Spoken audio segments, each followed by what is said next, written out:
கும்பராசியினருக்கு குரு வக்ராரம்ப பலனாக குரு பகவான் பலனளிக்க இருக்கிறார். குரு பகவான் அதிக புத்திசாலித்தனமும் சிந்தனை ஆற்றலும் வெளிப்படும்.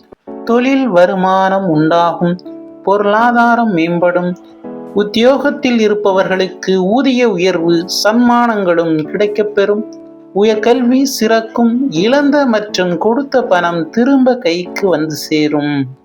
இடம் நிலம் சார்ந்து பிரச்சனைகள் இருப்பின் பிரச்சனைகள் நீடிக்கும். வெளியூர் வெளி பிரதேச பயணங்களால் நன்மை உண்டாகும். எதிரிகளின் தொல்லைகள் தீரும். குடும்ப மற்றும் உறவினர்களால் மன அமைதி பெறுவீர்கள். ஆசிரியர் மற்றும் வழக்கறிஞர் பணி செய்பவர்களுக்கு சமுதாயத்தில் அங்கீகரிக்கப்படுவீர்கள். மீண்டும் அடுத்த பதிவில் சந்திப்போம். இந்த சேனலை சப்ஸ்கிரைப் செய்த நண்பர்களுக்கு மனமார்ந்த நன்றி.